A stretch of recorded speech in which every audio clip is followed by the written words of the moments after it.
नमस्कार। जन टीवी के उत्तराखंड के इस खास बुलेटिन में एक बार फिर से आप सभी का बहुत स्वागत है। मैं हूं आपके साथ प्रियंका तिवारी। खबरों को विस्तार से जानेंगे, लेकिन उससे पहले एक नजर हेडलाइंस पर। केदारनाथ में गैर हिंदुओं के प्रवेश पर रोक लगाने की मांग। विधायक आशा नौटियाल ने उठाया मुद्दा, कहा बदनाम करने के लिए धाम की पवित्रता को भंग करने का कर रहे प्रयास। सीएम धामी ने बेटे के साथ खेली क्रिकेट, सोशल मीडिया पर किया पोस्ट। बैटिंग कर लगाए अच्छे शॉट, बॉलिंग भी की।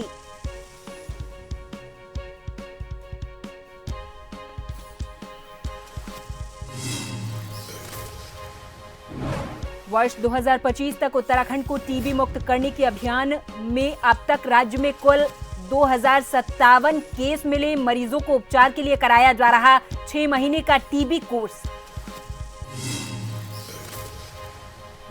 उत्तराखंड सरकार ओवर रेटिंग पर कसेगी नकेल। पकड़े जाने पर 1 लाख रुपए का जुर्माना और होगा लाइसेंस रद्द।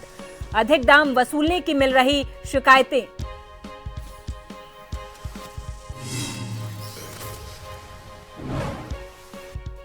और उत्तरकाशी के गंगोत्री हाईवे पर आया एवलांच।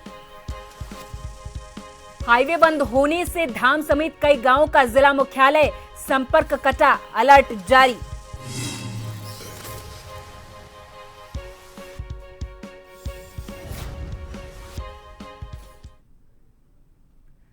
उत्तराखंड के केदारनाथ से बीजेपी के विधायक आशा नौटियाल ने रविवार को कहा कि केदारनाथ में श्रद्धालुओं की भावनाओं को ठेस पहुंचाने वाले गैर हिंदू तत्वों पर प्रतिबंध लगाया जाना चाहिए। दरअसल देहरादून में उन्होंने कहा कि कुछ गैर हिंदू तत्व हैं जो केदारनाथ आने वाले श्रद्धालुओं की भावनाओं को ठेस पहुंचा रहे, इसलिए ऐसे लोगों को धार्मिक स्थलों पर जाने से प्रतिबंधित किया जाना चाहिए। सुनाएंगे। कुछ गैर हिंदू लोग ऐसी हरकतें कर रहे हैं जिससे लोगों की भावनाओं को ठेस पहुंच रही है, और जो दुनिया से लोग वहां पर धार्मिक भावना को लेकर बाबा केदार के दर्शन करने आते हैं, उन लोगों की जो धार्मिक भावना है उसको आहत करने का काम कर रहे हैं। तो ऐसे लोगों पे प्रतिबंध लगना चाहिए। जानकारी के लिए बता दें कि चारधाम यात्रा शुरू होने में 1.5 महीने से भी कम समय बचा हुआ है। सरकार लगातार चारधाम यात्रा की तैयारी में जुटी हुई है, लेकिन यात्रा शुरू होने से पहले केदारनाथ विधानसभा सीट से विधायक आशा नौटियाल ने सीएम से मांग कर दी है कि केदारनाथ यात्रा में गैर हिंदुओं के प्रवेश पर सरकार को प्रतिबंध लगाया जाना चाहिए। आशा नौटियाल के बयान के बाद अब कांग्रेस ने भाजपा पर ध्रुवीकरण करने की राजनीति करने का आरोप लगा दिया है। वहीं अब राज्य मंत्री मधु भट्ट का कहना है कि भारत देश में रहने वाले नागरिकों को किसी भी प्रकार की रोक टोक नहीं है, लेकिन मठ मंदिर के नियम और धार्मिक परंपराएं और मान्यताओं के आधार पर अधिकतर लोग तीर्थ यात्राओं पर आते हैं। वहीं आम नागरिक अगर दर्शन करने आते हैं तो उसमें किसी भी प्रकार की रोक टोक नहीं की जा सकती। भारत देश में रहता है, जो यहाँ का नागरिक है उसमें इस प्रकार की कोई भी रोक टोक नहीं की जा सकती। सभी को, क्योंकि भारत भूमि है, लेकिन इसमें कुछ जो मठ मंदिरों के कुछ नियम होते हैं, अपने धार्मिक परंपराएं होती हैं, मान्यताएं होती हैं, उन मान्यताओं के आधार पर उन मान्यताओं को मानने वाले ही लोग अधिकतर जो है तीर्थ यात्रा में आते हैं। लेकिन अगर आम नागरिक अगर वो दर्शन करना चाहता है, आना चाहता है, श्रद्धालु आता है, तो उसमें किसी भी प्रकार की कोई रोक टोक नहीं की जा सकती। देहरादून चिकित्सा शिक्षा निदेशक डॉक्टर आशुतोष सयाना ने कहा कि उत्तराखंड सरकार के पास पर्याप्त संख्या में एमबीबीएस चिकित्सक उपलब्ध हैं। ऐसे में अब सरकार विशेषज्ञ चिकित्सकों की संख्या बढ़ाने की तैयारी कर रही। इसके लिए राज्य सरकार राजकीय मेडिकल कॉलेजों में विशेषज्ञ चिकित्सकों को तैयार करने के लिए पाठ्यक्रम की संख्या बढ़ा रही है। उन्होंने कहा कि जब राजकीय कॉलेजों से ही विशेषज्ञ चिकित्सक राज्य को मिलेंगे तो दूर दराज के ऐसे क्षेत्रों में जहां जरूरत है वहां आसानी से इनकी उपलब्धता हो सकेगी। पर जो है पढ़ाई होती है, हमारे लैब होते हैं, जहाँ पे छात्रावास है, जहाँ पे जो है लाइब्रेरी होती है, वो वाला परिसर जो है हमारा थोड़ा सा पीछे चल रहा था। लगभग 40% जो है करीब करीब जो है निर्माण कार्य पूरा हो चुका है। मुझे लगता है 2025 में हम जो है आवेदन कर लेंगे और मुझे लगता है कि एक वर्ष में जो है लगता है कि जो है हमारे जो है उत्तराखंड राज्य के जो भी जो है मेडिकल के सेक्टर में जाना चाहते हैं, डॉक्टर बनने का जिनका सपना है, उनको और भी अधिक अवसर मिल सकेंगे। होली के त्योहार के बाद अस्पताल में मरीजों की संख्या बढ़ने लगी क्योंकि शनिवार का अवकाश रहा है और सामान्य ओपीडी केवल आधे दिन ही खुलती है। इसके चलते मरीजों की संख्या में इजाफा हुआ है। इसको लेकर दून मेडिकल कॉलेज अस्पताल के इमरजेंसी मेडिकल ऑफिसर ने बताया है कि आए हुए मरीजों में एक्सीडेंट के मरीजों की संख्या 44 रही। वहीं मारपीट में घायल हुए मरीजों की संख्या 25, साथ ही 35 से 40 मरीज ऐसे भी रहे जो स्किन एलर्जी और आंखों की समस्या से संबंधित रहे हैं।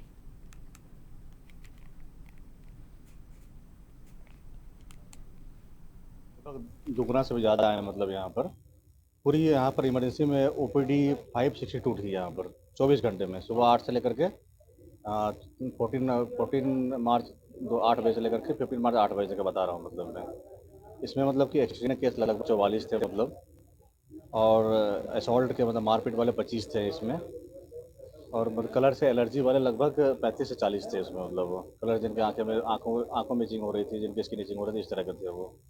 और पेट संबंधी रोग जिनको उल्टी हो रही है, पेट में दर्द हो रहा है, लूज मोशन हो रहे हैं या उनको चक्कर आ रहे हैं, मतलब जिससे पेट से संबंधित जो बीमारी होती है उसके लगभग 160 पेशेंट आए थे यहाँ पर, जो कि मतलब कि होली में तले हुए सामान खाने से, बाहरी सामान खाने से, या कुछ लोग मतलब कि पहले के जो भी खाना से उनसे ज़्यादातर उल्टी, पेट में दर्द ऐसे करके आ रहे थे वो।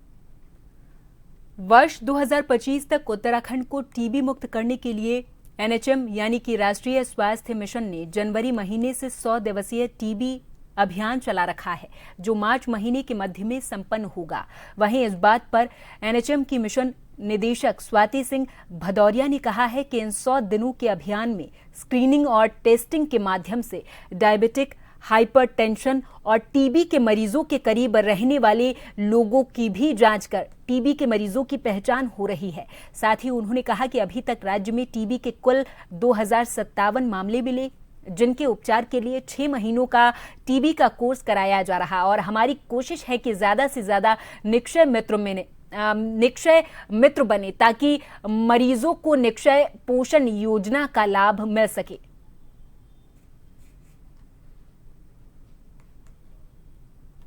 की दिशा में सबसे इम्पोर्टेंट कदम है कि हम टीबी पेशेंट्स को आइडेंटिफाई करें, जिससे कि वो और ज़्यादा आगे क्योंकि ये कंटेजियस डिजीज है इसलिए इसको और आगे ना फैला सके। तो उसी दिशा में ये 100 डे टीबी कैंपेन में काम किया जा रहा है। और तो इसमें सबसे इम्पोर्टेंट एस्पेक्ट है हमारी स्क्रीनिंग और टेस्टिंग। तो स्क्रीनिंग भी लगातार की जा रही है। जो हमारी वल्नरेबल पॉपुलेशन है, जो डायबिटिक्स है, हाइपरटेंशन वाले लोग हैं, या जो एल्कोहलिक्स हैं, या जो टीबी पेशेंट्स के कॉन्टैक्ट हैं, इस तरीके के लोगों की स्क्रीनिंग की जा रही है।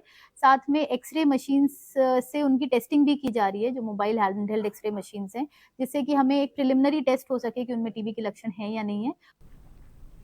उत्तराखंड में अल्मोड़ा का चितई गोलू मंदिर न्याय के भगवान गोलू देवता को समर्पित है। माना जाता है कि इस मंदिर में पूजा करने से श्रद्धालुओं को इंसाफ मिलता है और मन्नतें भी पूरी होती हैं। देखिए रिपोर्ट। उत्तराखंड में अल्मोड़ा का चितई गोलू मंदिर न्याय के भगवान गोलू देवता को समर्पित है। माना जाता है कि इस मंदिर में पूजा करने से श्रद्धालुओं को इंसाफ मिलता है और मन्नतें पूरी होती हैं। होली के बाद रविवार को चितई गोलू मंदिर में देश भर से श्रद्धालु जुटे और पूजा अर्चना की। देवता गोलू जी को न्याय के देवता बोला जाता है। यहाँ आके लोगों की अपनी मनोकामनाएं पूरी होती है। मनोकामना पूरी होने के बाद यहाँ घंटियाँ चढ़ाई जाती है। आज यहाँ बहुत ज़्यादा पर्यटक आए हैं बाहर से और अपनी अपनी मनोकामनाएं मांग रहे हैं।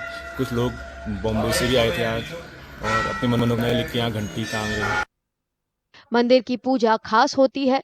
श्रद्धालु तांबे की घंटियां बांधते हैं। घंटियां पूजा या मन्नत का प्रतीक है।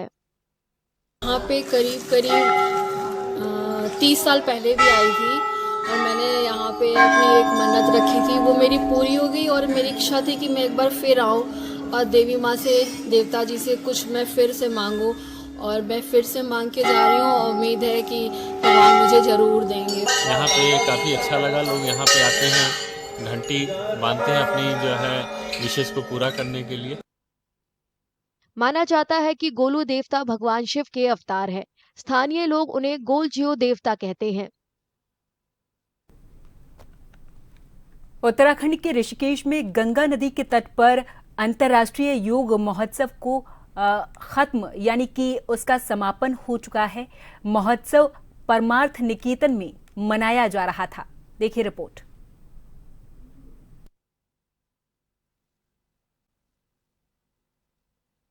उत्तराखंड के ऋषिकेश में गंगा नदी के तट पर अंतर्राष्ट्रीय योग महोत्सव शनिवार को खत्म हो गया। महोत्सव परमार्थ निकेतन में मनाया जा रहा था। हफ्ते भर चले महोत्सव में दुनिया भर के 1000 से ज्यादा प्रतिभागियों ने हिस्सा लिया।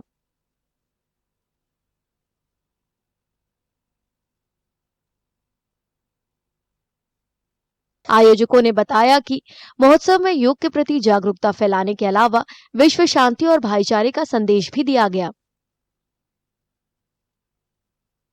यूक्रेन भी और रशिया भी, इजराइल भी और पैलेस्टाइन भी, दोनों यहाँ पर नाच रहे थे। शालोम भी और हरिओम भी। इससे बढ़िया और क्या संगम देखें। यही तो योग है जो दिलों को दिलों से जोड़ दे, दीवारों को तोड़ दे, दरारों को भर दे, दिलों को जोड़ दे। वही तो योग है। इसलिए योग करें, रोज करें, मौज करें। महोत्सव की समाप्ति मशहूर सूफी गायक कैलाश खेर के संगीतमय सुरों के साथ हुई।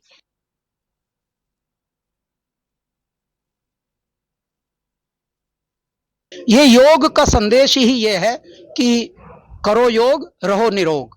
और अगर आप योग सिर्फ आसन करने से नहीं होगा, मुद्राओं करने से नहीं होगा, जो आप योग मैट पे, जैसे हमारे स्वामी जी कहते हैं, योग मैट पे करने से नहीं होगा, धारना होगा, अपने मन को योग में लाना होगा। ये महोत्सव अंतर्राष्ट्रीय योग दिवस की तैयारी थी। अंतर्राष्ट्रीय योग दिवस 21 जून को मनाया जाता है।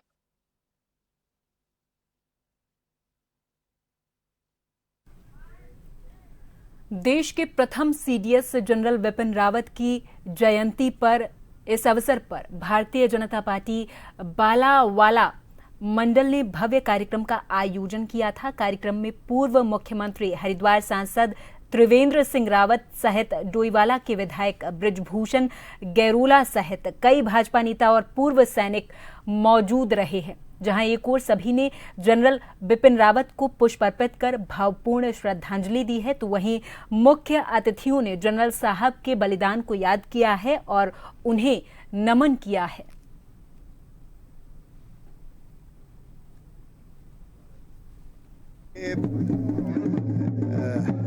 हमारे प्रथम सीडीएस जनरल बिपिन रावत, प्रथम सीडीएस का तो उनको खिताब है ही, लेकिन जनरल बिपिन रावत अपने आप में एक बिल्कुल अलग व्यक्तित्व था। जब वो चलते थे तो ऐसा लगता था कोई शेर चल रहा है जैसे, और जनता के बीच में जाते थे तो ऐसा लगता था कि हमारे बीच का कोई हम जैसा ही कोई इंसान है। आज भारतीय जनता पार्टी हमारा बालावाला मंडल के द्वारा जनरल बिपिन रावत जी की जयंती के शुभ अवसर पर यहाँ पर कार्यक्रम आयोजित किया गया है कि उत्तराखंड एक ऐसी वीर भूमि है जिसने कि भारतीय सेना में, चाहे कुमाऊं रेजिमेंट हो, चाहे गढ़वाल रेजिमेंट हो, चाहे अन्य रेजिमेंट हैं, उनमें आज के दिन पर 60% जो लोग हैं, 60% मैं बोलता हूँ, वो सब हमारे उत्तराखंड के लोग हैं। और इतने बड़े बड़े अधिकारी दिए जैसे जनरल बिपिन रावत जी, जो कि इस देश के पहले सीडीएस बने हैं, वो भी हमारी इस देवभूमि से हैं। और उनकी जो शहादत है, उन्होंने जो शहादत दी है, वो एक बहुत बड़ी कुर्बानी उन्होंने दी है। तो मैं उनके आज जो जयंती है उसमें उनको बहुत बहुत याद करता हूँ, स्मरणीय है। खबर की ओर रुख करेंगे। उत्तराखंड के मुख्यमंत्री पुष्कर सिंह धामी के हर प्रशंसक शामिल रहे। दरअसल सीएम धामी ने पहले बैटिंग की और कुछ अच्छे शॉट लगाए हैं।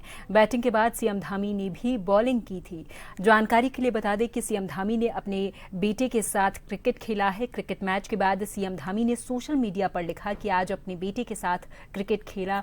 अनुशासित जीवन शैली और नियमित व्यायाम ही स्वस्थ जीवन का आधार है। हमें नई पीढ़ी को किसी भी खेल में रुचि बनाए रखने और नियमित रूप से जारी रखने के लिए उन्हें लाइसेंस देना चाहिए।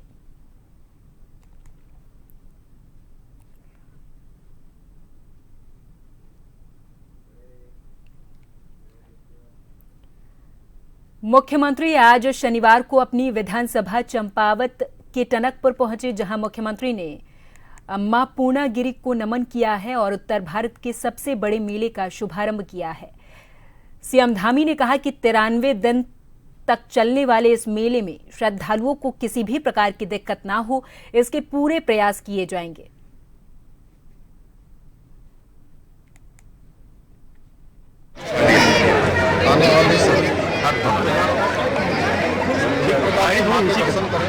आने जाने में सभी सुविधाएं प्राप्त हों, किसी प्रकार की परेशानी न हो।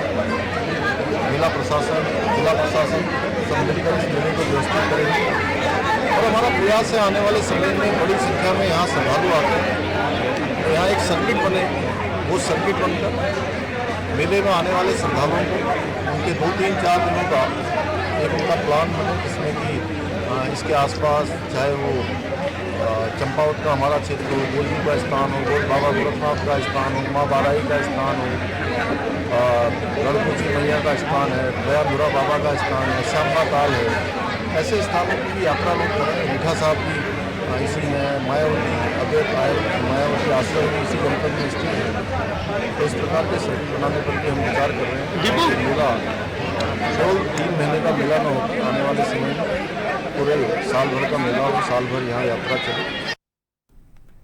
ज्योतिर्मठ में एक बार फिर से भूस्खलन जैसी समस्या उत्पन्न हो रही। ज्योतिर्मठ नगर की गांधीनगर वार्ड में एक बार फिर से भूस्खलन जैसी समस्या देखने को मिली है। भारी बरसात होने के चलते एक परिवार का आशियाने के ठीक ऊपर से बनी सेफ्टी दीवार पूरे तरीके से टूट गई, जिसका सारा मलबा वहीं पर रह रहे परिवार के आशियाने की ओर पहुंच गया। गनीमत ये रही कि समय रहते आशियाने में रहने वाले परिवार भागने में कामयाब हो गए, नहीं तो कोई बड़ा हादसा हो सकता था। उत्तराखंड सरकार ने राज्य में शराब की ओवर रेटिंग पर नकेल कसने के लिए नए सख्त नियम लागू कर दिए हैं। अब शराब विक्रेताओं के द्वारा निर्धारित मूल्य से अधिक कीमत लेने पर भारी जुर्माने और लाइसेंस रद्द करने जैसी कड़ी कार्रवाई होगी। पहली बार ओवर रेटिंग पकड़े जाने पर 1 लाख रुपए का जुर्माना लगाया जाएगा और दूसरी बार ओवर रेटिंग का मामला सामने आने पर संबंधित दुकान का लाइसेंस पूरे तरीके से रद्द कर दिया जाएगा। पिछले कुछ समय से उत्तराखंड में शराब की दुकानों पर तय कीमत से अधिक दाम वसूलने की शिकायतें मिल रही थी। उपभोक्ताओं को अधिक कीमत चुकानी पड़ रही थी, जिससे सरकार की साख पर भी असर पड़ रहा था। इस समस्या को रोकने के लिए आबकारी विभाग ने नियमों को और कठोर बना दिया है। बार बार शिकायतें वो आती थी, तो इस बार ये प्रावधान जो अनुज्ञापन निरस्तीकरण का दे दिया गया है, तो मैं समझता हूं कि अब की बार ओवर रेटिंग का कोई प्रकरण शायद सुनने में नहीं आएगा। क्योंकि अगर अनुज्ञापिका जिसका हमारे पास में शुरुआत में 2-2 प्रतिभूतियां जमा हो जाती हैं, बाकी लाइसेंस फीस जमा हो जाती है, तो अब उनको भी रहेगा कि अगर कोई ओवर रेटिंग उनके द्वारा किया गया तो उसका लाइसेंस निरस्त हो जाएगा और अनुज्ञापिका को बहुत बड़ा नुकसान हो जाएगा। तो मैं नहीं समझता कि इस बार कोई ओवर रेटिंग की शिकायत आएगी। लोहाघाट नगर की आदर्श कॉलोनी में शनिवार दोपहर को एक बड़ा हादसा होने से बाल बाल बच गया। दोपहर को आदर्श कॉलोनी निवासी भवान सिंह अपनी छत पर अपने परिजनों और अन्य लोगों के साथ बैठे हुए थे। तभी अचानक देवदार का सूखा पेड़ आधे से टूटकर उनकी छत में जा गिरा। पेड़ की टहनी की चपेट में भवान सिंह आ गए, जिससे उनके सिर पर और अन्य जगहों पर चोटें आई हैं। हादसे में भवान सिंह की जान बाल बाल बच गई है। अचानक पेड़ गिरने से वहां पर अफरा तफरी मच गई थी। हालांकि आसपास के लोगों ने बताया है कि अगर पेड़ भवान के ऊपर गिरता तो वो गंभीर तौर पर घायल हो सकते थे।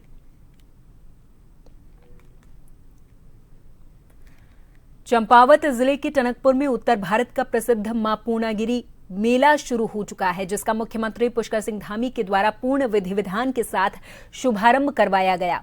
वहीं 1 लाख से अधिक श्रद्धालु भी मां पूर्णागिरी के दर्शन कर चुके हैं और हजारों लोग अपनी अभी बारी का इंतजार कर रहे हैं। थाना काली मंदिर प्रभारी देवनाथ गोस्वामी अपनी टीम के साथ श्रद्धालुओं को दर्शन करवाने के लिए व्यवस्था में जुटे हुए हैं। श्रद्धालुओं की सुरक्षा और शांति व्यवस्था बनाए रखने के लिए एसपी चंपावत अजय गणपति के निर्देश पर भारी पुलिस बल जगह जगह पर तैनात किए गए हैं।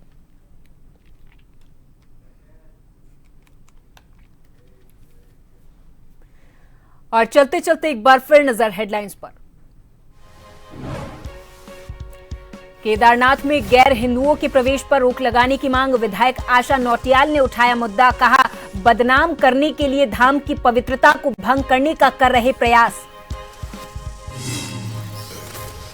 सीएम धामी ने बेटे के साथ खेली क्रिकेट, सोशल मीडिया पर किया पोस्ट। बैटिंग कर लगाए अच्छे शॉट, बॉलिंग भी की।